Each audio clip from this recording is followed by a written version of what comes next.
This is the Momentum Podcast. Let's be honest for a second.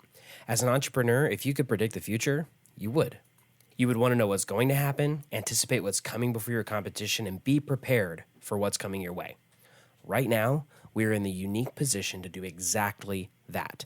In this episode of the Momentum Podcast, Alex is going to take you through the frameworks we use to cut through the noise, politics, arguments, opinions, and even conspiracy theories that only add to the confusion. If you feel like you need to know what's going to happen next so that you can anticipate and overcome the challenges of this crisis, this episode is for you.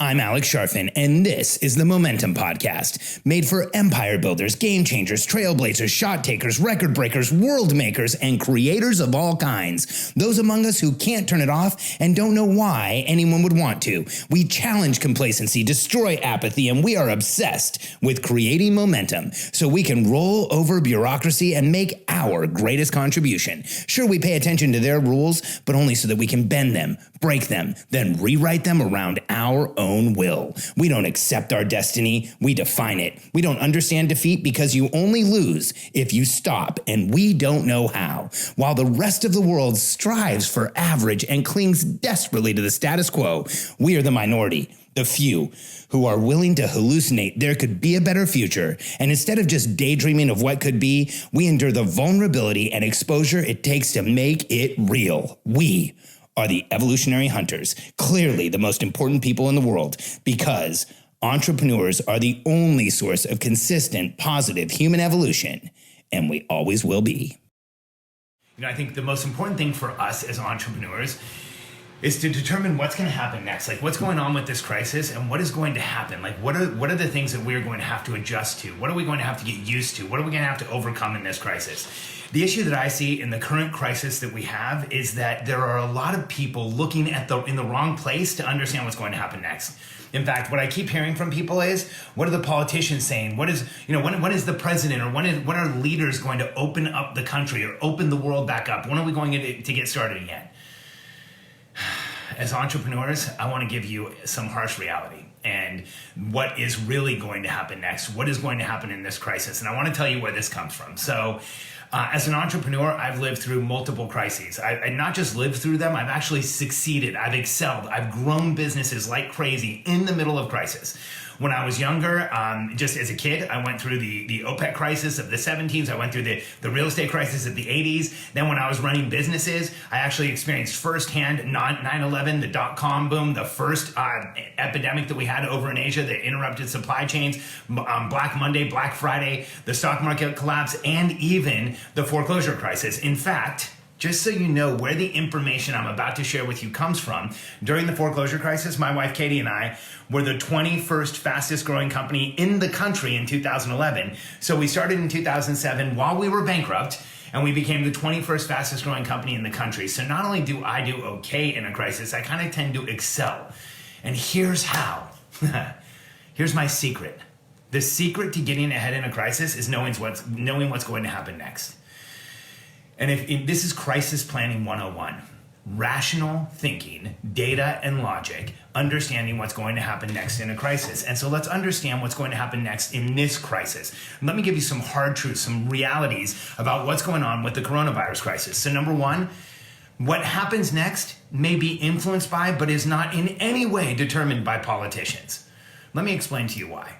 There is nothing political about what's going on in New York as far as the realities of this crisis. What's happening in New York is we have a lot of people crammed into one place. The virus is transmitting from one person to another person way too fast, and we're seeing massive death counts in a place like New York. So what's the reality of this crisis? Some areas are going to lose value. We are going to see a mass exodus from New York. It's coming because what we aren't talking about and what politicians are not mentioning is that viruses are predictable. Here's what we know about viruses.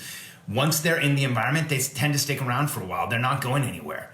And so what we are going to see in our environment is we don't know about immunity with this one. We don't know. We know that New York is a reality, and now there are some cold, harsh realities getting thrown in the market right now of this virus. You know, I hear people saying, let's open the country back up, but we've had two major meat producers have to close down because their teams, their staff is getting sick. And so what we are hearing from some people is let's open the country back up and go for it. But we are facing the realities of this illness actually taking workforces out of production, out of productivity. And so when we look at this, here's what we have to understand the coronavirus has introduced to us as entrepreneurs. To me, the coronavirus is an accelerant. It has accelerated all types of things that were happening, should be moving in a direction. So what are the realities behind this? One is it's going to be in our market for a while. And here's what it's done. It's accelerated the shift from in-person to virtual. It's accelerated the shift from brick and mortar retail to online retail, from in-person services to delivery services. It's accelerated the shift from in-person medicine to telemedicine. It's so ridiculous that for the last 10 years, doctors had wanted to practice telemedicine and be able to have appointments over the phone, but insurance companies have refused because it just wasn't possible. Now it's happening. For over 10 years, large corporations have said there's no way to have a virtual workforce. We have to have everybody in person. Overnight, everybody went virtual. So what does this mean? What is going to happen next? Let's get very real about what's happening in this crisis. So here are some of the shifts we're going to see.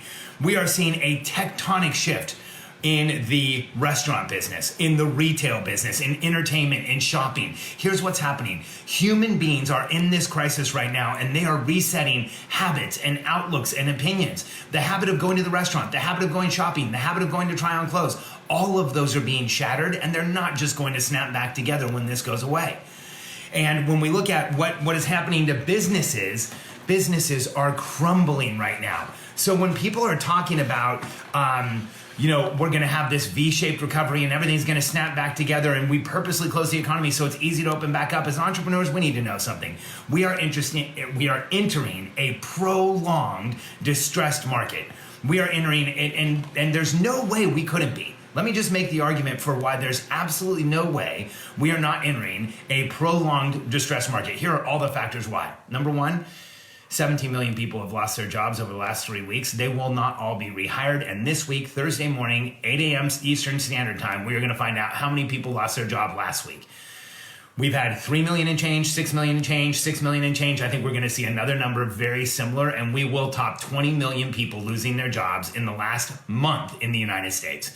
That in and of itself has pulled billions of dollars in spending out of the economy. 31% of 31% of renters couldn't make their rent payment last month.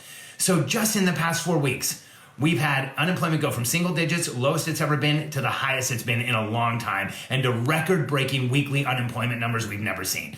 31% of renters are not paying their rent, which tells us that we know that market is going to be decimated. The residential housing market, the commercial property market are both going to have massive challenges. So restaurants are beginning to crumble right now. So we're seeing massive issues in residential and commercial real estate. So here's why. First, residential, when 31% of people don't pay their rent, a huge percentage of landlords are not going to pay their rent. That is going to start a domino effect of renters not paying, landlords not paying, property values going down, foreclosures going up, property values going down even further. Anyone who has to sell can't sell. It's the foreclosure crisis all over again. Only the foreclosure crisis was primarily residential. There is another huge trigger happening in the commercial market right now. So in the commercial rental market, millions of businesses have just left their offices. They have gone remote. They are working virtually. And I've talked to a few of my friends and I've asked, how is it working remote? And the question or the answer I get is something like, I'm wondering why I pay $10,000 a month for an office. What we're going to see from this period of time, what's already happened, is a massive move from office space to virtual offices, which is probably where it should have been. So we're going to see changes in the residential market, the commercial market. Now let's talk about travel. Travel, hotels, restaurants, resorts, airlines, the entire travel industry right now is in a 80, 90, or 70, 80, 90, sometimes as close to 100% shut down. The hotel that we normally do our events with, the Sonesta Hotel, has a sign on the door that says it's closed until June 1st. 100% shut down.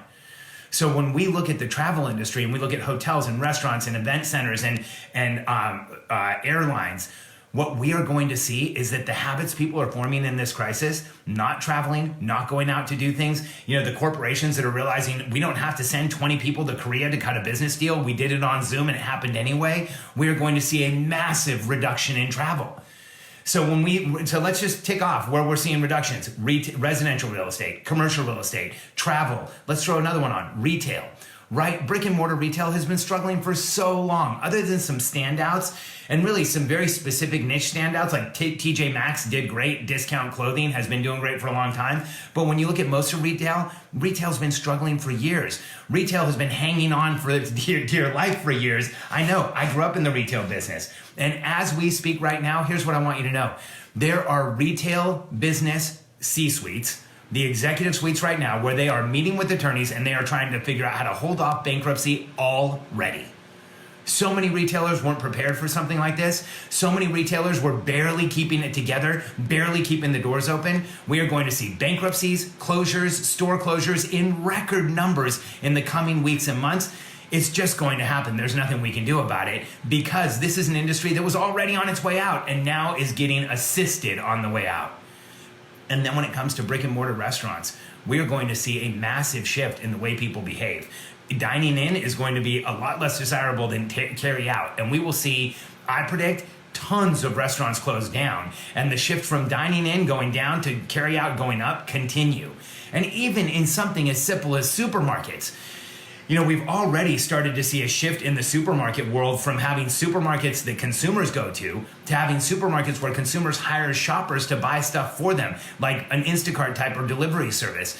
They're called dark supermarkets. In a lot of cities, you actually see a supermarket with a warehouse next to it where the private shoppers shop. Here's my prediction. Coming up very soon, you're just going to have black supermarkets where nobody ever goes except for people who are shopping for other people. We are going to completely and totally shift industry after industry. Now, when you look at all of these challenges, when you look at commercial real estate, residential real estate, brick and mortar retail, restaurants, travel, entertainment, all of them have been significantly challenged by this crisis. And so here's what we need to know as entrepreneurs. How long is this going to last? Well, we know how a virus acts. When a virus comes into a market, it usually takes a year or 2 or 3 for us to contain it, for it to die out. We are going to be in some sort of social distancing or at least increased protection or increased fear for a long time. What does this mean for us as businesses? Let's get real. This is the biggest opportunity we've ever had.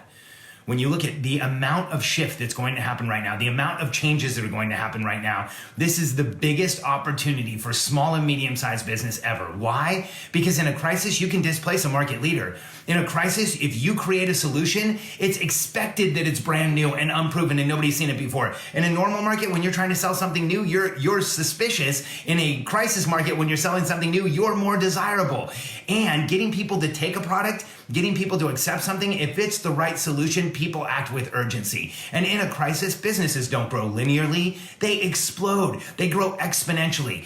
Just yesterday, I was on a call with one of our clients. His name's Daniel Rosen, and he's the CEO of a company called Credit Repair Cloud. You can go to creditrepaircloud.com to check it out.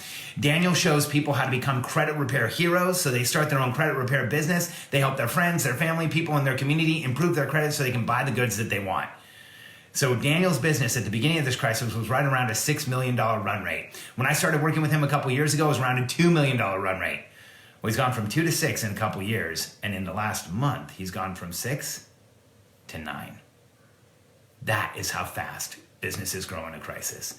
And so is this going to be hard? Absolutely. Is this crisis going to be around for a while? Yes. Is it going to get fixed by politicians?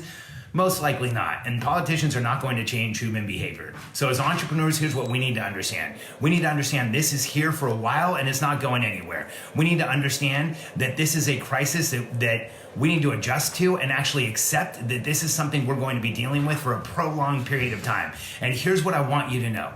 The more you understand about the data and logic behind this crisis, the more you understand about the details behind this crisis, the more you as an entrepreneur can anticipate what's to do next and make the right decisions. So here's what I would suggest you do.